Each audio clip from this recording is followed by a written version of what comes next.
Olá pessoal, você já ouviu falar em TDAH, transtorno do déficit de atenção e hiperatividade? Será que isso realmente existe? Vamos lá assistir o nosso vídeo, que hoje você vai aprender tudo o que você precisa saber sobre TDAH. Olá pessoal, hoje eu vou falar para vocês sobre TDAH. Algumas pessoas até me perguntam: Ismael, você faz tratamento para alguma coisa? Eu faço sim, eu tenho TDAH, transtorno do déficit de atenção e hiperatividade, desde criança. Eu sou a prova viva de que TDAH existe e que tem tratamento. Por que eu estou dizendo isso? Muitas pessoas hoje estão dizendo na internet, em sites, que TDAH é uma invenção da indústria farmacêutica, que na verdade não existe TDAH, que isso é feito para dopar os meninos, para encher os meninos de remédio. Isso é mentira. É óbvio que a prevalência de TDAH, vamos colocar arredondada aí, ela gira em torno de 5% das crianças e adolescentes. É lógico que em alguns lugares nós estamos tendo um excesso de diagnósticos de TDAH, mas TDAH existe, é uma doença comum. Na infância, TDAH é mais comum em meninos, mas na idade adulta é igual a prevalência entre meninos e meninas. Mas existe mesmo? Existe. Há mais de 100 anos são descritos relatos de casos na literatura médica de pessoas que têm déficit de atenção e hiperatividade. Agora, de onde vem o TDAH? Antes da gente falar nos sintomas. O TDAH, ele é um quadro clínico, basicamente, que ele tem a origem numa região do cérebro chamado córtex pré-frontal. Ou seja, as pessoas que têm TDAH, elas têm uma dificuldade de manter a atenção, que ela nasce nessa região do cérebro. Nós temos normalmente alterações em neurotransmissores importantes, principalmente a dopamina, que alguns exames de imagem já conseguem mostrar que pessoas que têm TDAH têm uma transmissão, têm um hipofuncionamento, tem uma ativação de regiões pré-frontais, principalmente laterais, um pouco menor do que outras pessoas. Agora, a TDAH, qual que é a origem desse nome? O nome já diz tudo, é um transtorno que causa desatenção, hiperatividade ou impulsividade. E aí eu já vou deixar claro para vocês algumas coisas. A criança normalmente que tem TDAH, ela costuma ter desatenção e hiperatividade. Agora, o adulto normalmente, quando vai envelhecendo na adolescência, na idade adulta, a hiperatividade ela costuma diminuir. E aí o adulto, a hiperatividade dele, ela costuma ser transformada em sintomas de impulsividade. Aí você pode me perguntar uma outra coisa. Todas as pessoas que têm TDAH na infância, os sintomas, o quadro clínico vai persistir na idade adulta? Não, não necessariamente. Isso é uma polêmica ainda na medicina, mas nós temos hoje mais ou menos uma estatística que em torno de 2/3 das pessoas que têm o diagnóstico de TDAH na infância, o quadro clínico vai persistir na idade adulta. E isso é importante, porque uma vez que há o diagnóstico de TDAH na idade adulta, você não tem cura. Então é um tratamento para o resto da vida. Agora, o que é o TDAH? Eu vou focar aqui um pouco nos sintomas de adultos. O adulto com TDAH, normalmente ele tem uma desatenção que ela faz com que ele tenha uma dificuldade em manter o foco por muito tempo em algumas tarefas. Então é aquele adulto que ele está trabalhando, tentando ler, mas qualquer coisa que passa no ambiente, qualquer barulho, qualquer ruído, qualquer distração, faz com que aquele adulto tenha uma distração maior do que a média. Há também outros casos. Há pessoas com TDAH que, se o assunto que elas estiverem lendo, escutando, estudando for muito interessante, elas focam tanto naquele assunto, elas viajam tanto naquele assunto que elas desconectam do ambiente ao redor. Então são pessoas que são chamadas, que estão vivendo no mundo da lua. Pessoas que têm TDAH também, elas têm uma dificuldade de terminar as coisas. Sabe aquele cara que você conhece, que ele tem 1000 ideias, que a mente dele fica pensando o dia inteiro, criando, pensando, sempre com uma ideia nova, mas a pessoa que tem TDAH, ela não consegue dar sequência nas coisas. Ela começa as coisas e não termina as coisas. Então é muito comum quem tem TDAH sempre começar um curso novo. Agora eu vou saber tudo de inglês, agora eu vou saber tudo sobre carrinhos de brinquedo, agora eu quero me interessar sobre armas. Começa um interesse, um tesão, uma vontade louca de aprender as coisas, mas o tédio é tomado e a pessoa tem que sempre está recomeçando as coisas, né? As pessoas que têm TDAH também, elas têm um hábito de deixar as coisas para a última hora. Se não tiver, às vezes, uma adrenalina, se não tiver, às vezes, uma coisa que impulsiona a pessoa, ela não consegue. Então, quem tem TDAH tem uma tendência a procrastinar. E a desatenção do TDAH traz, além disso, uma dificuldade de prestar atenção nos discursos. Aí você que está me escutando, mulher, você fica aí reclamando do seu marido, falando que ele não presta atenção em você. A pessoa que tem TDAH, às vezes, ela não presta atenção, não é porque ela é mal educada, ou porque ela é uma pessoa grossa, ou porque ela está ali no celular. Quem tem TDAH, às vezes, ela tem dificuldade de manter um discurso lógico e ter paciência no discurso. Então você está falando, a pessoa não tem paciência de escutar. Não tem ali ela fica entediada com o assunto muito facilmente. Se a oratória, se quem estiver conversando com alguém que tem TDAH não for realmente muito interessante, a pessoa com TDAH ela vai parar de escutar aquela pessoa, aquela atividade. Então perceba-se que é um quadro que ele traz uma repercussão no dia a dia do paciente. Além disso, pessoas que têm TDAH, elas costumam ter uma dificuldade de aprendizado, não porque elas não são inteligentes. Eu sempre digo o seguinte, que o paciente com TDAH, ele pode ser uma Ferrari, mas se ele não tratar o TDAH, é como se aquela Ferrari não tivesse gasolina. Ou seja, ele tem ali uma mente rica, uma mente inteligente, uma mente que pode reter informações, mas ele não consegue usar o potencial dele. E nós temos também no TDAH os sintomas de hiperatividade. Como eu disse, na adolescência e na infância, os sintomas de hiperatividade são mais comuns, mas na idade adulta, os sintomas de hiperatividade eles são transformados normalmente numa inquietude e numa impulsividade.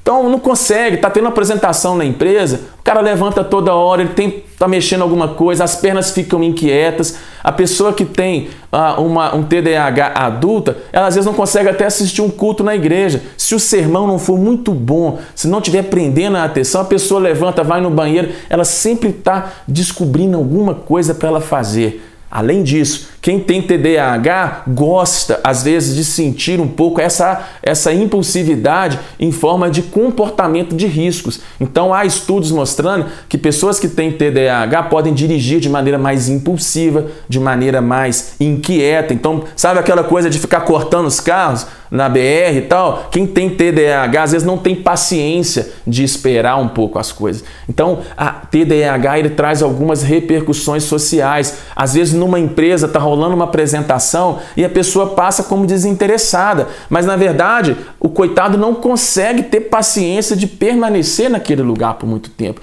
Ou seja, o TDAH é um quadro que traz repercussão, sim. E aí entra algumas questões que eu já gostaria de falar sobre o TDAH para vocês entenderem.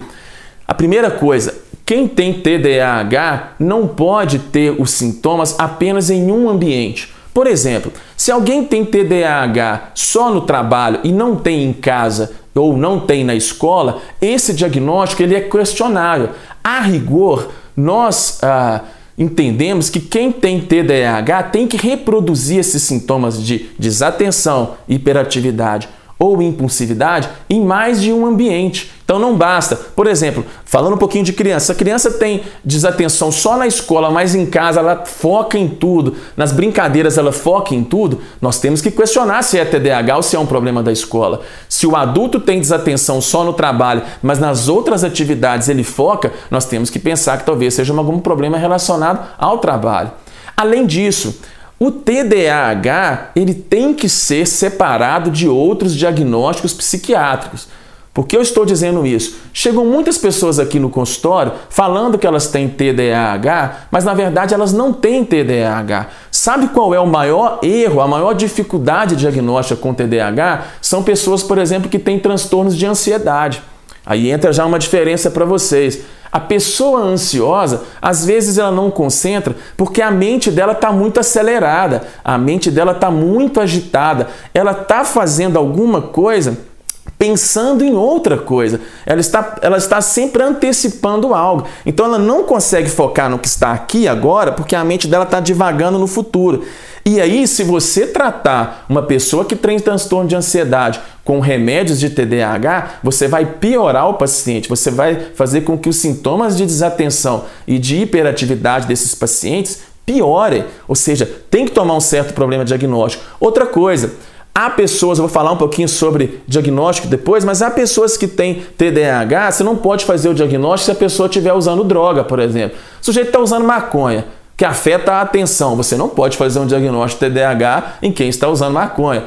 Ou a pessoa está usando cocaína, que às vezes dá hiperatividade, agitação. É muito difícil fazer um diagnóstico de TDAH em quem está usando droga. Aliás, isso entra aí uma questão. Alguns estudos mostram que pessoas que têm TDAH também são mais suscetíveis ao uso de drogas. E isso é uma questão que a gente sempre tem que ficar atento em crianças e adolescentes. Mas vamos lá, como é que é feito o diagnóstico de TDAH? Primeira coisa que você tem que entender, o diagnóstico de TDAH, ele é essencialmente clínico. Ele não é um diagnóstico que exige muitos exames. Mas eu vou falar para vocês sobre um pouquinho sobre esse diagnóstico. Como que é feito o diagnóstico de TDAH? Primeira coisa que você tem que entender, a principal ferramenta para diagnóstico de TDAH é a entrevista, a anamnese médica. Primeiro, é muito bom que quando você for procurar um médico para tratar ou ter um diagnóstico de TDAH, que você vá acompanhado. Nós, na anamnese, na consulta, nós procuramos saber se os sintomas de TDAH estavam presentes na infância. A rigor, e isso é um conceito muito importante, não dá para fazer diagnóstico de TDAH se a pessoa não tinha sintomas na infância. Chega alguém no consultório com 40 anos de idade, nunca teve desatenção, nunca teve impulsividade. De repente começa a dizer para mim assim, olha, eu estou desatento e impulsivo. Essa pessoa não tem TDAH se ela não tinha sintomas na infância. Por quê? Porque o quadro ele não nasce na infância. Se alguém tem desatenção na idade adulta, provavelmente essa pessoa está tendo algum outro quadro psiquiátrico, pode ser depressão, ansiedade, uma série de outras questões que pode estar simulando o TDAH. Então nós obtemos informações sobre problemas de nascimento, teve algum trauma no parto, teve alguma hipóxia, teve alguma lesão neurológica, teve algum problema no desenvolvimento que possa sugerir outras doenças. Todas essas perguntas, elas são importantes para o diagnóstico de TDAH. E às vezes o paciente mesmo, ele não tem muita dimensão dos sintomas. Aí é importante que a esposa, que a mãe, que o filho, seja lá quem quer que seja, que esteja com ele, participe da consulta, apontando essas dificuldades que o transtorno traz no dia a dia do paciente. A outra coisa importante sobre o diagnóstico de TDAH, nós podemos aplicar escalas, testes no consultório que podem ajudar o diagnóstico de TDAH. O teste mais usado para o diagnóstico de TDAH, que é um dos que eu mais gosto, é um questionário estruturado chamado DIVA, que é um teste holandês, que são uma série de perguntas padronizadas que ele tem uma grande sensibilidade para o diagnóstico. Agora, o segundo ponto do diagnóstico de TDAH que você tem que saber é a avaliação neuropsicológica. O que é isso? O nome é complicado, avaliação neuropsicológica. São testes feitos por um profissional psicólogo. Esses testes neuropsicológicos, eles não são feitos por médicos, eles são feitos por psicólogos treinados em aplicação de testes, que nós chamamos de neuropsicólogos. São testes complexos, elaborados, mas que eles são o padrão ouro, que eles são os melhores testes, que eles são o suprassumo para o diagnóstico de TDAH. Todo mundo que pode pagar uma avaliação neuropsicológica, seria muito útil fazer uma avaliação neuropsicológica. Você vai avaliar atenção, concentração, memória, orientação, várias funções mentais. Então elas auxiliam, esses testes auxiliam o médico a formar um diagnóstico às vezes diferencial, principalmente para quadros muito difíceis, onde você tem uma certa dificuldade de fazer o diagnóstico. Terceiro ponto de TDAH, às vezes nós pedimos exames laboratoriais e de imagens. Vou explicar para vocês por quê. Uma pessoa pode estar com hiperatividade, com agitação, e ela ter um problema de tireoide. Por exemplo, um hipertireoidismo pode fazer a pessoa ficar com a dificuldade de concentração e agitada, um déficit de vitamina B12 pode fazer com que a pessoa fique desatenta, uma anemia pode diminuir o foco da pessoa. Ou seja, nós pedimos exames complementares, exames de sangue, não é para dar o diagnóstico de TDAH, mas para descartar doenças bobas que podem estar causando sintomas de TDAH. É bom também, quando o paciente tem condições, pedir uma ressonância magnética, um exame de imagem. Raramente, é muito difícil isso acontecer, mas às vezes você vê um tumor, você vê uma isquemia, você vê um nódulo, você vê alguma coisa que pode prejudicar o paciente. Então, o diagnóstico de TDAH ele envolve a entrevista médica, ele envolve a avaliação neuropsicológica e às vezes ele envolve exames complementares. Há outros exames mais complexos que são usados normalmente em centros de pesquisa que nós não pedimos na prática clínica, mas são exames muito interessantes. E sobre tratamento, primeira coisa que você tem que entender, me escute quem está assistindo o vídeo, não tenha medo de tratar, seja você, seja um filho, seja um parente. As pessoas estão com medo de usar remédios para TDAH. Remédios para TDAH são seguros, são remédios normalmente antigos, são remédios que já têm estudos científicos comprovando que eles trazem muito poucos efeitos colaterais, até mesmo perto de outros tratamentos médicos. Normalmente os remédios para TDAH eles aumentam uma substância no cérebro chamada dopamina e uma outra substância chamada noradrenalina. No Brasil nós temos dois compostos praticamente para tratar TDAH que funcionam mais. Nós temos o metilfenidato, que ele tem 2 marcas no mercado, e nós temos a lisdexanfetamina. Não é o objetivo do vídeo, depois eu vou gravar um outro vídeo específico sobre a diferença desses remédios para TDAH, por que a gente usa em um caso algumas medicações e outras hoje, mas basicamente todos esses medicamentos, o metilfenidato e a lisdexanfetamina, eles são aprovados para tratar pacientes tanto na infância quanto na idade adulta. E são medicamentos que são extremamente eficazes. São medicamentos que, se usados com cuidado, com cautela, eles vão normalmente trazer uma resposta clínica na maioria absoluta dos quadros. E quanto tempo usar o medicamento para TDAH? Olha, se você realmente tem o diagnóstico de TDAH, a repercussão psicológica, social, ocupacional, acadêmica que você tem, ela é grande. Então você que tem o diagnóstico de TDAH, você tem que tomar a medicação para o resto da vida. Não existe cura para TDAH. Ah, mas eu não quero tratar, eu não quero usar a medicação. Isso é uma opção do paciente, mas o paciente vai ter que entender o seguinte, que ele vai estar deixando de usar o potencial que ele tem cognitivo. Tratar para TDAH não é um sinal de limitação, de frustração, não te faz mais fraco que ninguém, vai fazer com que você use aquela capacidade que Deus te deu e às vezes você não está conseguindo usar. Então é sobre isso o vídeo. Vou te pedir, se inscreva no canal. Nós estamos precisando que você se inscreva para o canal crescer e a gente produzir mais vídeos para você. Não deixa de dar o seu joinha aqui, ative as notificações e fique de olho. Toda terça-feira nós temos um vídeo sobre a Bíblia e a mente e toda sexta-feira nós vamos ter um vídeo sobre psiquiatria e saúde mental. Um grande abraço a todos.